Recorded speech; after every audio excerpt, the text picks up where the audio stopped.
and welcome back to another episode of Over the Glass. I am your host, Jay. And I'm Nessa. Today, we're just going to talk about PWHL updates. Yeah. For the most part. Well, a lot of signings have come down the line for the first 3 slots in just about every team. I think everybody just about signed 3 players over the course of this past week. Boston, no surprise, signed Hillary Knight. She played 2 previous times with hockey teams in Boston, the Blades for the CWHL and the Pride for the then NWHL, and winning championships for both teams. She's also well known for being a really decorated member of Team USA. Megan Kelly is also a legend over at Boston College, also played for Team USA, brought home several medals, and also played for within the World Championships. And then Erin Franklin, she is also part of Team USA and has a handful of World Championship medals. So what I saw with Ottawa, they signed Brianne Jenner, 2-time Olympic gold medalist, 3-time world champion. Emerence Mashmeyer also played in the CWHL, decorated athlete in the World Championships and representing for Canada back in 2022, and Emily Clark, who has also won a gold and silver medal, also played in World Championships, and is also part of the PWHPA. So they're all going to be in Ottawa.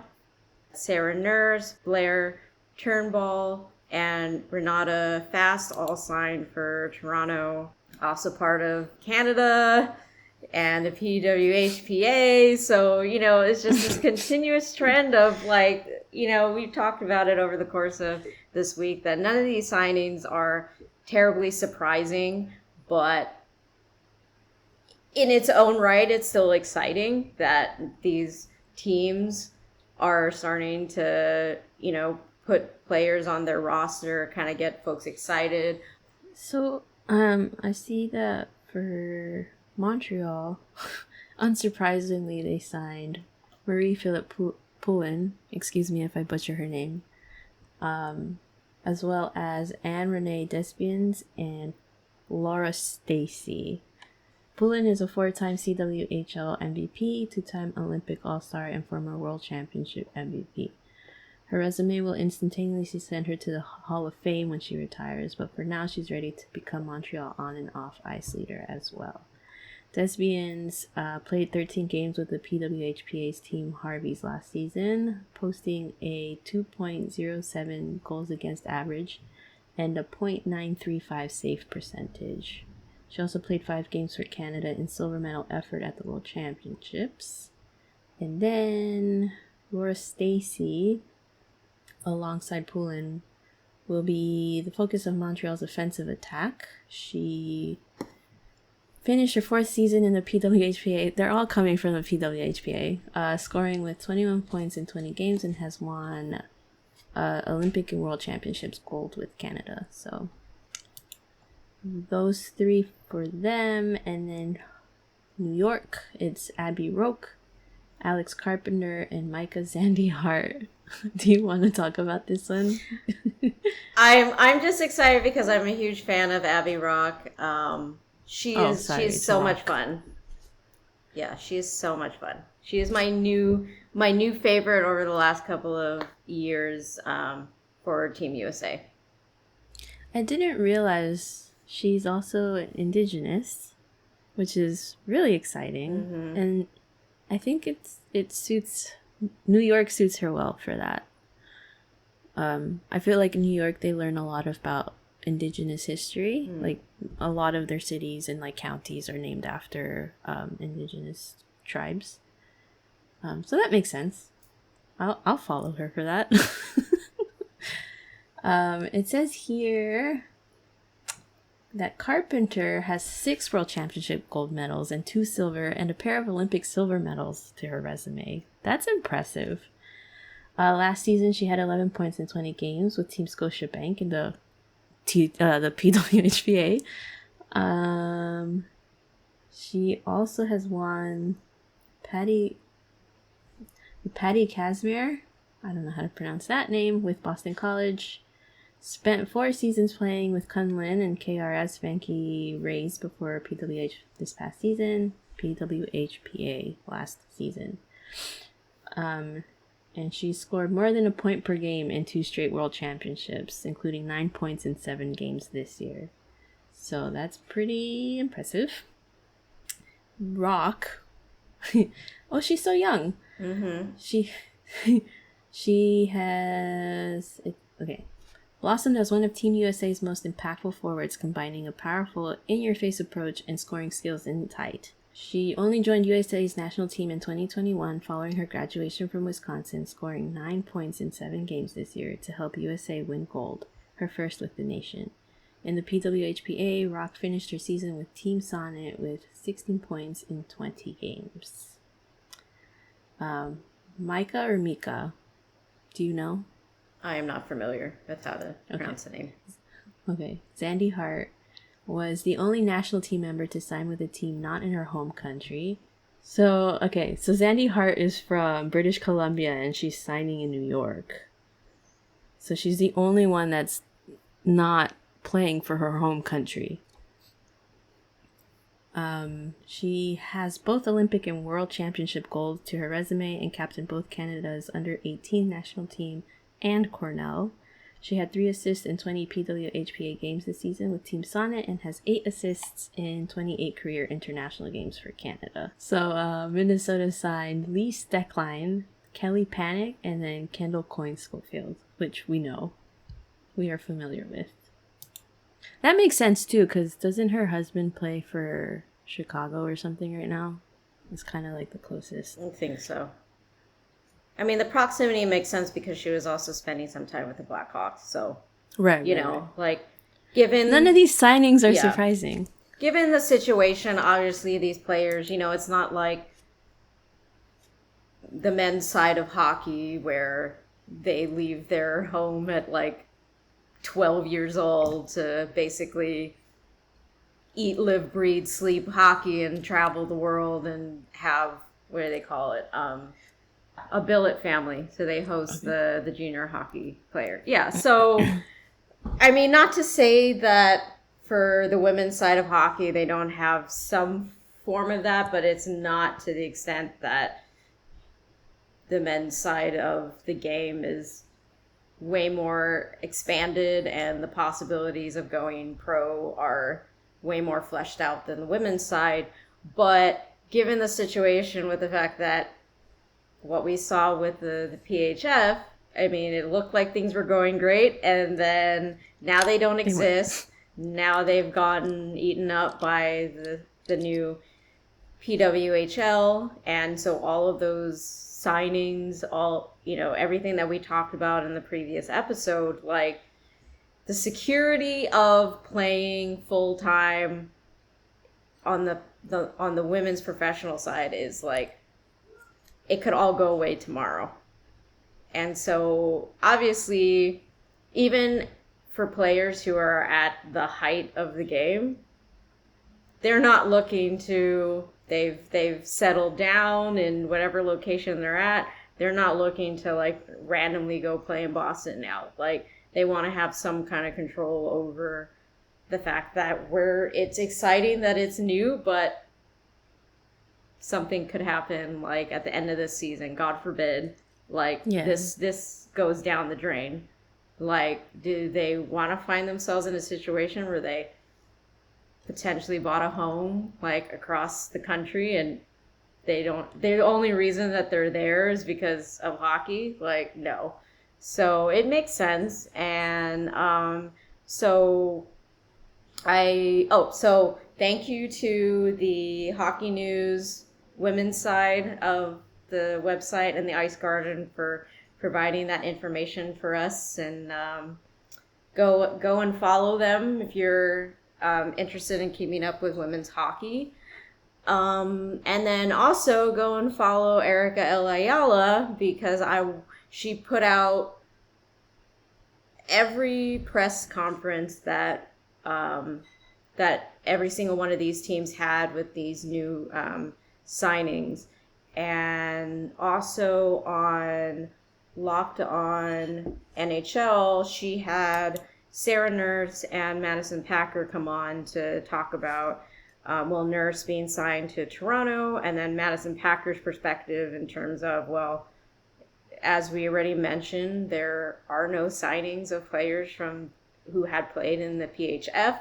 So what happens now is for players on the PHF side, like we already learned that Madison Packer had signed to what is it called? A compassion, some kind of compassion waiver, which pretty much would mean that they are requesting to be signed to certain teams if they, leading into the draft or free agency or whatever the case may be.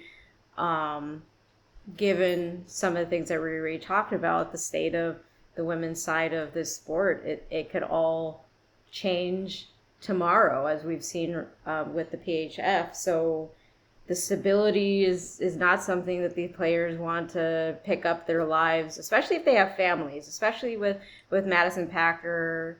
She's married. I believe they have 2 kids now. So, and they're based out, I think, somewhere in New York. So she's probably not really all that interested in having to head out to Minnesota to play, less than 30 games for a season. And then what happens? Well, most likely your family doesn't come with you. That's a lot of changes to make only to play a certain amount of games over the course of the year. And yeah, that sounds really shitty. So, and she's talking, especially for the pay, right? Like if they were making men's hockey money, then it'd be a kind of a different story. But yeah, so I'm glad that you brought that up, because one of the articles from globalnews.ca was talking about, well, first off, the signings that were just made for all the teams, their salary figures were not disclosed, but the annual salaries for the PWHL has been reported. The range would be $35K through $80K. So going back to what you're saying, let's say Madison Packer gets drafted. Let's say the salary is $35K. If you're gonna have your family there, that's not sustainable. Yeah, that's like minimum wage money. Yeah, so not only are these players going to need to supplement from some other form of income, it's not something that you can look to uproot your entire life and make hockey the priority. So in this case, hopefully Madison, she's most likely heading into the draft. Hopefully the New York team is looking to sign her. I mean, she was the captain of the Riveters, I believe, for the last couple of seasons before, the PHF went under. So, and then also in terms of salary, the PWHL has stated that 6 players on each of the 6 teams will be signed to 3-year contracts of no less than $80K.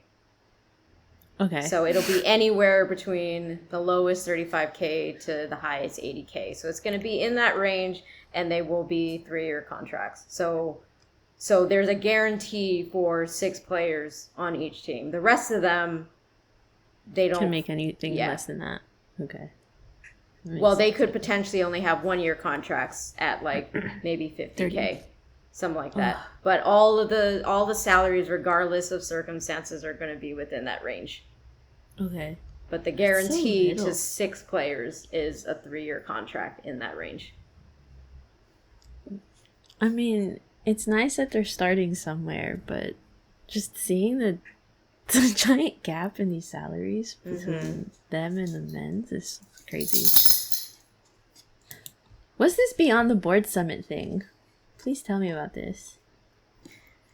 So this is in conjunction with Hockey Canada, and I don't think we really need to go too much into why this is most likely happening. It's not because Hockey Canada decided that they wanted to finally acknowledge that there's so much wrong under the hood. They pretty much kind of have no choice. They lost a number of sponsors after all the chaos. At any point in time, you could just throw a dart, and that year they probably did something messed up.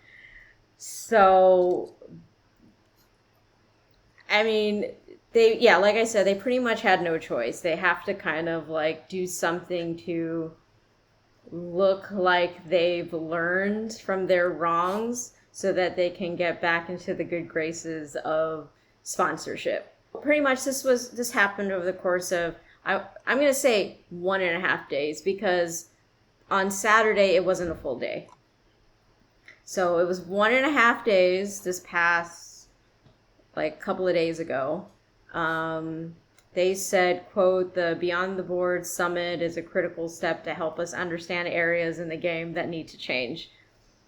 This was from the chair of Hockey Canada Board of Directors. Pretty much the 1.5 days was going to cover going to have subject matter experts designed to cover key areas that will help create a more welcoming, inclusive, and safe environment for participants. We hope collectively we'll be able to establish a roadmap to change the culture of the game at all levels. They're also going to talk about lived experiences, and they're going to have stakeholders who are focused on open conversations about how to make hockey more positive for all participants. And, obviously the focus is on hockey culture and the areas of the sport that are dealing with elitism, gender-based violence, homophobia, misogyny, race, and sexism. So I did kind of look over the event speakers. I will say, first off, like, not surprising that there's lack of color. I mean, this is hockey. But with that said, from our perspective, obviously this is like this is nowhere near where things should be. Like, we're basically starting from like the magma of the earth. Like, we're not even up here like breathing in the fresh air and all that stuff. We're starting way, way, way down where no one would ever visit because it's ridiculously hot and there's no need because we've already created all this other stuff. But of course, with hockey, we need to start all the way freaking down here, and I guess attempt to educate people who, I don't even know why we're doing this, but you know what I'm saying? So that's kind of my first reaction when I saw the lineup of people. But I will also say there are folks who are outside of hockey, like I mentioned, and then what I really did like to see was Bane Pettinger, who was part of the Alphabet Sports Collective, was there as a speaker. So, it's like, it doesn't get me excited that they have this because we understand why they're doing it. Right. I try to find some information about these panels and stuff. I didn't really see anything. Maybe it'll come out later. Maybe we'll get a little snippet, but like I said, the first day, it was a full day, but then the second day was a half day. And so with all that said, Akim Aliu was also asked his opinions about this summit. And it's no surprise that he's not impressed by it.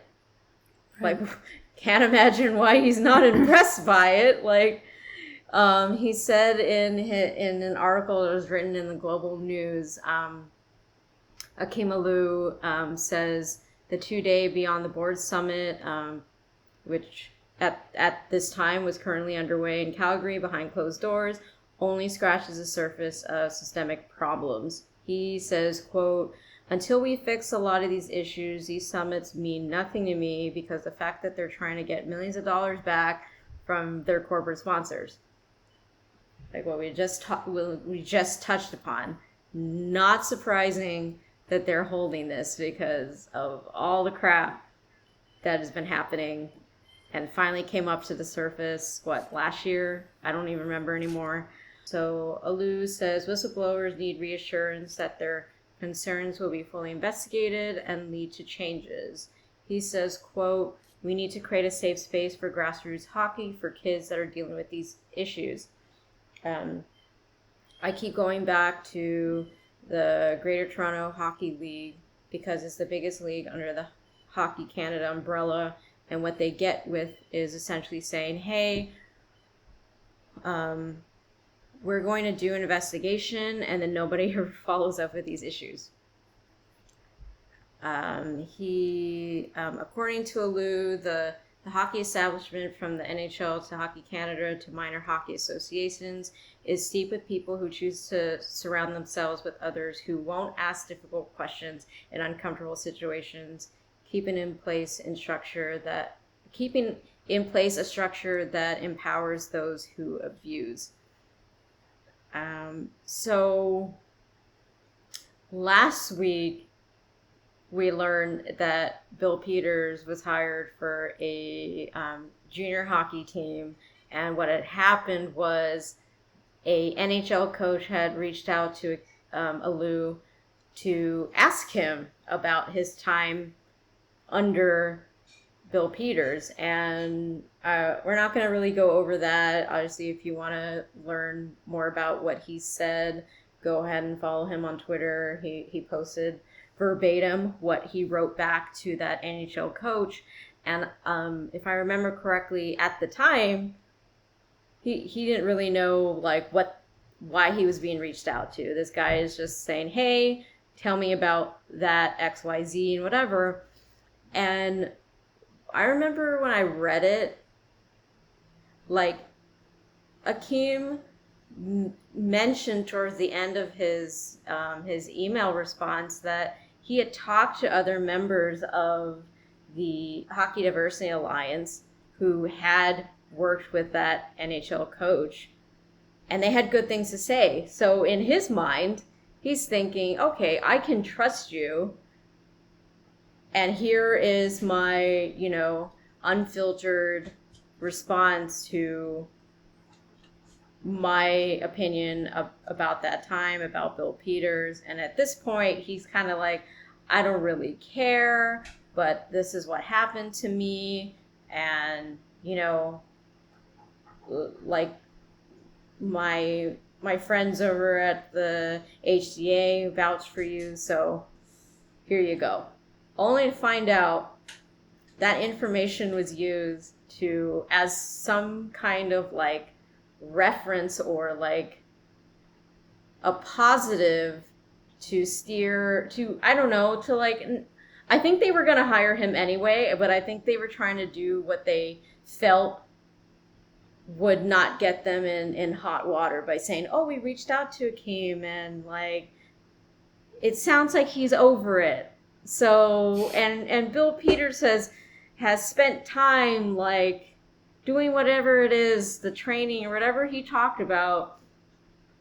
So that's good enough, right? Because at the end of the day, we actually don't care, but we know that so many people do. So we have to do something that's gonna make it seem like he's done what he needs to do.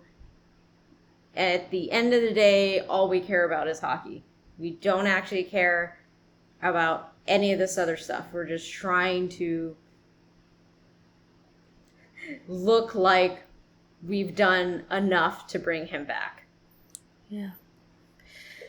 Yeah, and I kind of talked about this with you, when was it, last week or a couple weeks ago, how I finally watched Black Ice. I was able to watch that documentary, and highly recommend to anyone who has the opportunity to watch it. It's a difficult watch just to understand what a lot of these players go through, and specifically how young they're exposed to racism.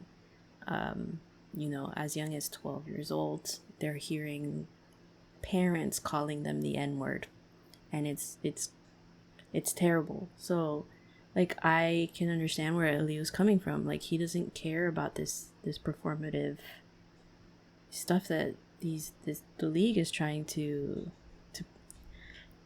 fix, right? They're trying to fix a problem, but it doesn't feel genuine. It doesn't feel like they're trying to actually get to the root of the problem. It's just like, let's just invite all these people to talk to us for a couple of days, say that we did the homework, and then call it a day. It doesn't feel like they're actually putting in any effort to change what the problems are. Like, we know that stuff like this, it's not an overnight fix, and that's something that Hockey Canada, I did see that they're planning to have more sessions through the upcoming year, so we'll see what that looks like. But even with that, it still doesn't wow me. It doesn't make me think at all that they've got everything headed in the right direction, and they're finally gonna change for the better and all this stuff. Like, we know that's to change something as deeply rooted in hockey culture as many of the things that were mentioned that they would be focusing on. Things, where is it? Elitism, gender-based violence, homophobia, misogyny, racism, sexism. Like, those are big things that are taught from, like you said, as such a young age. And that's not something that you're going to be able to, like, I won't say that nobody can change overnight. It's probably a very rare thing to happen, and you have to really want to. And I think that's, like, one of the biggest keys. Like, you can, like, we don't know, as far as the attendees go, like, did they come voluntarily? Are they part of some organization where, like, they've got to bring someone in there, like, things like that. Like, if you're going just so you could put on your resume or mention to whoever needs to know that, oh, look, we went to all these things, like, kind of like going back to the Bill Peters thing. Like, they talked about how he's gone through this training and, like, XYZ, blah, blah, blah. Like, during his, like, press conference, he's freaking crying, apologizing, like, I just... Part of the program was, like, acting classes or what? Yeah. Did they tell you have to really sell their remorseful feelings? That's part of the checklist of you've changed. Like, you're able to show your emotions now. The toxic masculinity is over for you. Just like that. Yeah, just like that. So we know that this stuff takes time. Like, I can even go back to, like, when we had Curtis Gabriel on, we talked to him about, from the moment he put pride tape on his stick at, on a Devils game. It's not like he was exactly one of those guys that are, like I said, in the magma of the earth and need to be dragged up and, breathe in the fresh air. Like, he's someone who's, like, he understands, but then does he really understand? And, like, we're talking about, like, obviously those folks, that would be nice to have them learn a little more, to grow a little more, and then help us out. But the bigger problem are the ones who are so deeply rooted in all of this. Like, those are like the ones that I fear. Like, if you come to this thing and you're there because you have to be, and all you're hearing is just, oh, other hockey people telling you stuff, and then you don't go to anything else for the rest of the year, that's not going to do anything for that person. But someone like a Curtis Gabriel, who over the course of several years, he started seeing other things, started questioning these things, reached out to Brock at one point, and now, you know, he's part of the Alphabet Sports Collective and doing his best to help out the LGBTQ plus community. But that happened over many years. And I'm not saying that every single person in Hockey Canada, in the greater scope of hockey, needs to ascend to that level. It'd be awesome. Is it going to happen? No. But even somebody like a Curtis Gabriel, it still took time to realize that just showing up and just putting on the pride tape is not enough. Mm-hmm. And it's like summits like this kind of feel like a pride night where they just put on the pride tape and then they take it off during warm-ups, and it's like, oh, we did our part. Yeah, exactly. Yep. 15 minutes. So glad I could help out. Oh, yeah. On the topic of toxic hockey culture, did you want to briefly talk about that post you sent me about the Cam and Strick podcast? About the Bedard stuff? Oh, I totally forgot about that. I don't know if any of our listeners saw this post, because I didn't come across it. I don't know how you came across it. You posted it in our Discord, and I was like, okay. So the tweet says, the advice Connor Bedard needs, but nobody but at Cam Jensen 25 is willing to give, with a emoji with a little sweat drop and a shrug. And I wasn't really sure what to expect, right? I was just like, okay, whatever. Probably some dumb hockey advice. And then it is some real dumb hockey advice. It's not even about hockey. It's just...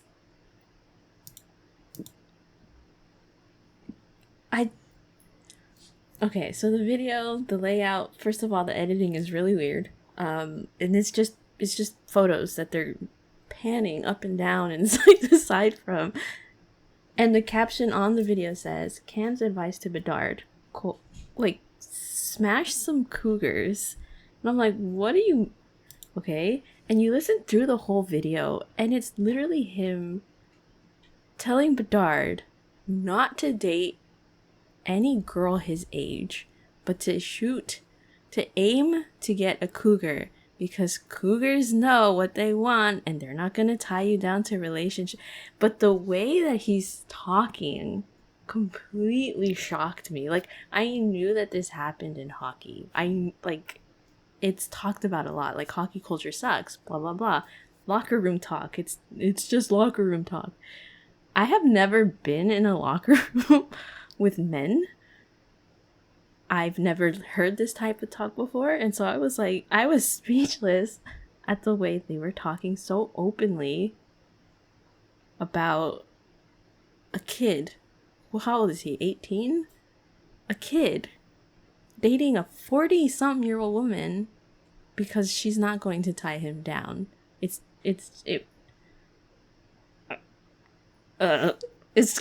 gross. So, yeah, I don't follow this podcast, and I pretty much don't really follow any hockey podcasts unless I have thoroughly made sure that they aren't going to be this type of podcast. But this ended up coming on our feed because a friend of mine had shared it, and I was like, it didn't immediately make sense to me why. And so I kind of came into it sort of similar to you. I'm like, okay, let me see what this is about. And before I clicked on the audio, I was thinking, as I told you, I was like, this is definitely a choice to zoom in, to slide down. I'm like, this is really terrible video editing. And then when I clicked on it and they were as you mentioned what they were talking about, I was like, are you kidding me? And then shortly after, I want to say like maybe around an hour, I noticed that the tweet was deleted. Like, oh really? like but just the fact that, and who knows whether those two hosts, I mean, one being Cam Jansen, I think it was, and the other guy I think is like a reporter or a broadcaster or something like that. So folks who are have been in hockey for some time. So we don't know if they manage their own socials. Maybe they got some rando like young hockey bro who's like, oh, this is really gonna slap. This is like, oh, this is gonna be like the best. We're gonna get so much, interaction with this. Well, I mean, they did, but not. But yeah. So whoever it was thought that this was gonna be real good, to the point where they went out and got random pictures of women, and they're showing cleavage, they're showing their whatever it is, like it's meant to be to appeal and have that sexy thirst edge to it and whatever. And then just like the pictures sliding in of like Bedard, and this is all before I even clicked on it. And then when I did, I was like, oh, that's why all of this is happening. But mind you, all the pictures of the women are white women. Just saying. So my reaction to that was, this is gross. And was it not only a month ago that we had to deal with all that book talk stuff, where women, we have to talk about how on the other side of the coin, women are constantly being objectified and being told how they should act, how they should look, to not look like they were asking for it, and like all this stuff. And then on the other side of that, the Wenbergs were dealing with folks who had pretty much no comprehension that what they were doing is basically like the same thing. You're objectifying these players. They're stretching, and you're making like all these sounds and comments and putting it out there on like a public forum. This is pretty much the same thing. This retired hockey player and this media hockey player dude were talking about it on their podcast. Like, so that's one thing. Fine, talk about it on your podcast. I'm probably never gonna hear about it otherwise, and we know what's happening, so it's not like, ooh, shocker. Like, we know. But the fact that they cut the clip and they put it out on socials as a way to like, oh, we'll get more people to listen, and this is like such a great part of what we talked about during the episode, like, that's the part where I was just like, somebody decided from the recording to talking about it to, yes, that's the part that we're gonna use to promote our episode this week. And then we're gonna add all of this like photos of women. Like, the levels that went to end up on socials, and then in an hour they were like, oh, I guess that wasn't a good idea. Like, that's the part that like had me going like, how dumb are you? These are hockey bros. Like, these are the people that were constantly, I don't know the words I'm trying to say. This is just, it's disappointing, but it's not surprising. It's always that. I think that's our motto for the podcast. Disappointing, but not surprising. A lot of these topics. Over the Glass recommends to Connor Bedard to not listen to podcasts like that, and don't concern yourself with how much ass you can get. Just focus on just your first year in the NHL and being happy and finding other ways to have happy, healthy experiences and hobbies. That is our advice from Over the Glass. Our advice: don't forget to have fun. Don't forget to be a kid. The end. This is awful. Anyways, toxic hockey culture. That's why these summits feel like it's pointless. Maybe they're not. Maybe we're just being overly critical because we know how the world they're works. Pointless. Okay, No, they're pointless. They're pointless because it's fine if you have that, and it's fine that they're going to have additional sessions, but they need to it needs to be like a 365 conversation. You need to be reaching out to all varieties of organizations. Like, it's nice going back to what I said about how they have Bane. He's part of the Alphabet Sports Collective. Cool. Are you going to continue that relationship with Alphabet Sports Collective? Are you going to reach out and have continued open conversations with the countless organizations who have been working to try and change hockey culture for the better? Like, right. What you're trying to do is not anything new, but you PR. have the opportunity to engage with these other organizations and to learn and to grow and all that stuff. So if this is the first step to doing all that, cool, then yes, it is important. But in its current state of they have the one thing that was for a day and a half, doesn't mean anything to me. Yeah, I feel like a more effective way to actually change the things you're saying you want to change is to be more active within the community, right? Like, it doesn't even have to be hockey related. Go to like youth centers, go to LGBTQ youth centers, go spend a day with like people in the First Nations, like go meet people, talk to people. It's not hard work to reach out to your community. Like, they will talk to you if you're coming from a genuine place. It's not hard to learn if you actually go with an open mind to listen to people's stories.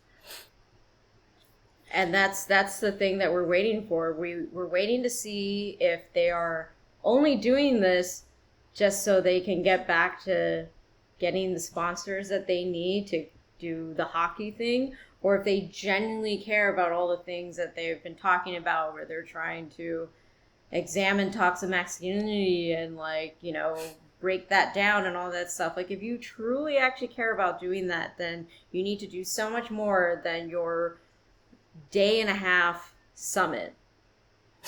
Yeah. Change the world in a day and a half. Okay, now for the fun stuff. Go ahead. So Priyanka, who is the, spoiler alert, if you haven't seen Canada's Drag Race Season 1, sorry you had so much time, but Priyanka is the winner of Season 1, and her and Auston Matthews just happened to be at the RBC X TIFF party this past week. It was for the Toronto International Film Festival, so just like, it's like a meet and greet mingle type of thing. Anyway, so they were both there, and from the stories that she shared on Instagram, it looked like she found herself realizing that Auston Matthews was there, and I'm guessing from her reaction, she must be a hockey fan. Because if you saw him and you're not a hockey fan, I don't know. Like, I don't think that would make too much sense. So He looks like he went in his PJs. yeah. So she saw him and was freaking out, and then eventually went up to him and they had a conversation, and, you know, he looked delightful. I want to know if he knew who that was. Yeah. Is Auston a secret Drag Race fan? I want to know that too. Is he going to be the bridge to bring like drag queens into hockey? Him and Sarah Nurse. They should bridge that connection with Toronto and Drag Race and really elevate Pride Night. Yes. Well, they did have drag queens at their Pride event this past season, right? During the intermission. Yeah, but then they should do more because we're Right. always looking for more. So And it it's doesn't have to Auston be just Matthews' Pride Night. turn. He needs to show Dress in up drag. with Priyanka. Well, I don't know if we're gonna get that next season, but it'd be cool if they did something. A collaboration? Yeah. Yeah, that'd be cool. That'd be fun. Mm-hmm. I mean, he did one. Didn't they do one with Justin Bieber because they're like BFFs? It's doable. Yeah. I mean, I think this would be a totally different thing though, because he's probably a really big Bieber fan. Yes, but I don't know. It's something to look out for, maybe. Hope for. Not look out for, hope for. And yeah, what was funny though is one of the tweets that she sent out was that she's a hockey wife now. Go Leafs, go! Because they met once, yeah. Mm-hmm. And then, yeah, you joked about how, oh, well, she's still a blonde. But are they naturally? Or she? Is she? No, that's a wig. Okay. Either way, she should get a new wig. Just kidding. We're big stans of drag queens here. For sure. All right. I think that's just about... Oh! So, Over the Glass is starting their inaugural season, or our inaugural season of fantasy this year. Whoop, whoop. It's my first time. I'm nervous. That's why I teamed up with Jude. How are you feeling? Tell us how you're feeling. So I don't know what to expect.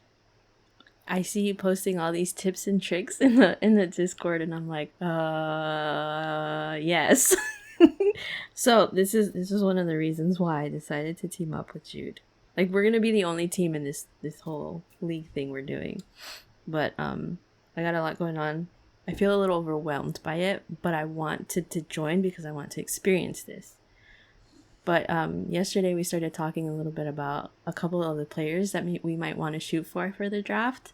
And so I'm starting to feel a little bit excitement about it. But we still need to, like, come up with a team name. We still actually need to, like, get together and talk about, like, our game plan about drafting. And I honestly don't know what happens next. Like, once you get your players, you just keep up with their stats. Like, how does it work? Yeah, pretty much, like, I would focus on, for any first timers that are listening. So for our first season, I wanted to do things in a way that were not done during my first time going through fantasy. I had always wanted to do it, and my one of the leagues that I'm in is run by teammates for a team that I play on, and they've, like, bugged me for several years, and I kept telling them I don't have time this season, blah blah blah. And then finally, the first season I did it, I told one of my teammates, and he was kind of like, what? We've been trying to get you to play fantasy for so many years. And I'm like, I know, but this and that and whatever, but hey, I'm finally doing it. And he's like, well, next season I'm gonna make sure you join our league. And I'm like, fine, okay, whatever. And true to his word, the next season started, And he's like, oh, I already told so-and-so you're playing this season. I'm like, okay.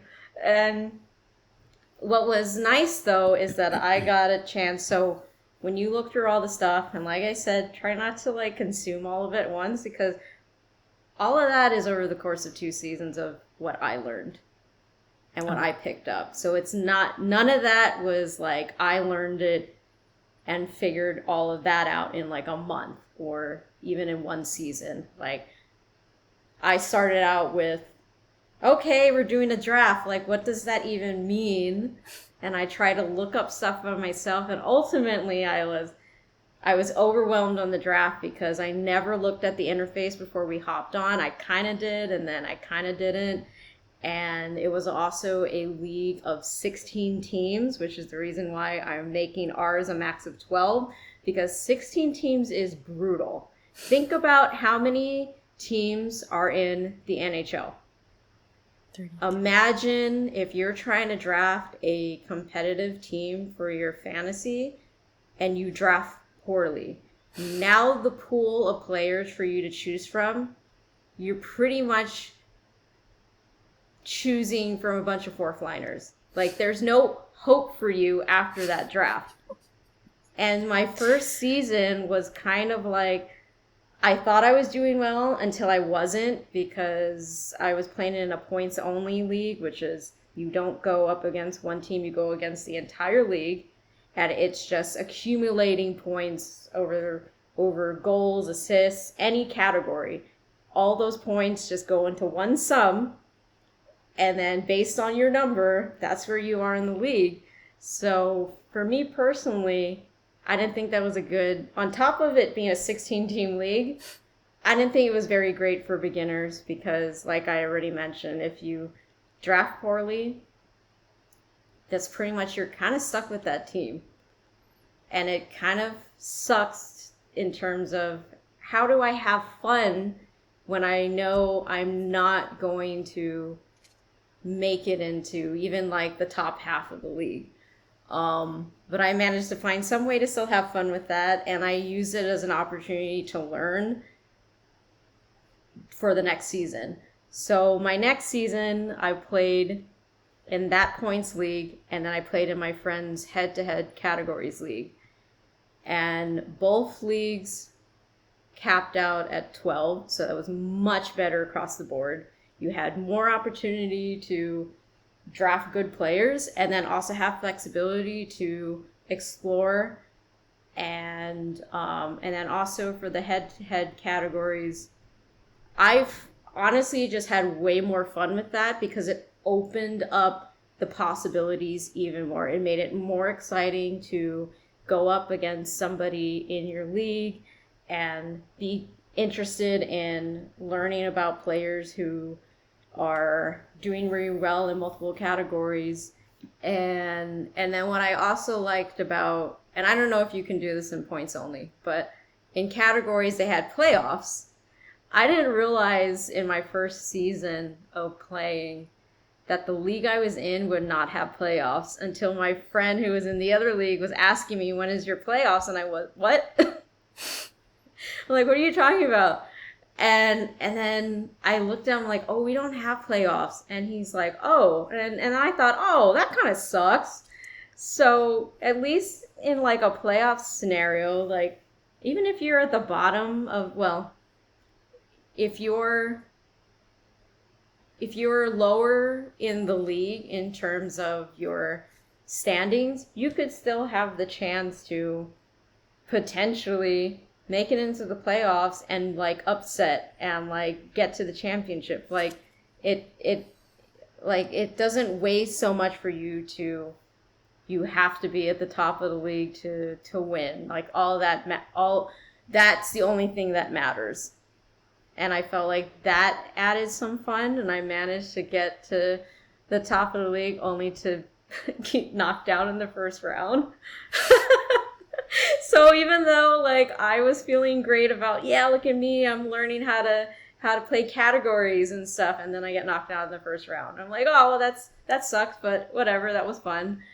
But I would say in your first season, especially right now, just learn what categories means and look at the, like you guys already started talking about what some players you want to pick. Well, start starring them on your the list, the players list rank, because that's the same list that's going to be used during the draft. So, and when you go into the draft, if you started them, there's another section. So there's a section for like your favorites. There's a section for your team, who you've picked up. So if you've started them, you can keep track of the players that you want.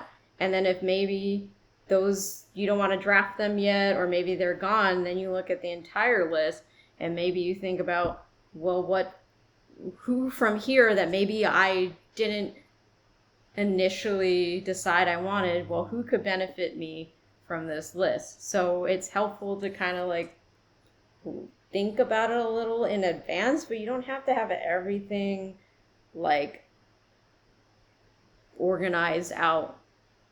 I mean, unless that's how you want to go about doing things. But those would be like the two main things I would focus on right now. Everything else, like we're a month away from starting the league. Like none of that is gonna matter until we start playing. Like look at the players that you potentially want, players that, you know, maybe would be of interest that could help balance out your team. Like that's really the only thing you want to focus on right now, is how the league is set up and who would you want on your team. Okay. And then once you kind of feel comfortable with that, then look at the other stuff. I mean, obviously some of the other stuff is like food for thought if you just want to know more. Obviously it doesn't matter for you to know all the different types of leagues because you're only playing in this one.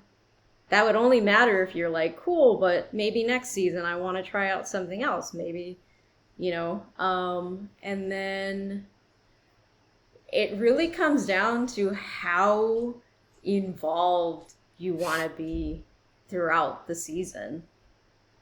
You could be as minimally involved, as insanely obsessed with it as you want to be.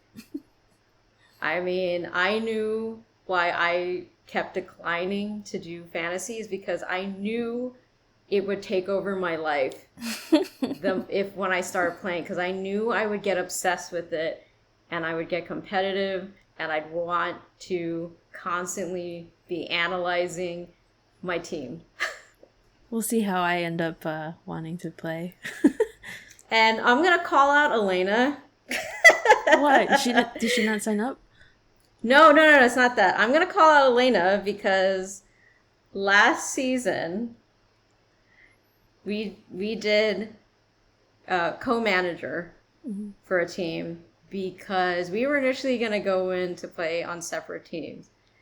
But Elena was unsure about it, and I really, really wanted her to play. Mm-hmm. And I said, what if we just do a team together? And then that way you could learn how to play and I could be there to help you and XYZ. And one of the things she told me was like, okay, but don't get competitive. And I said, that's fine, because I have this whole other league that I'm playing in. And if I want to get competitive, I'll do it on on the team that I manage myself. Guess who got competitive in the latter half of the season? Was it her? Guess who got competitive? That's so Elena.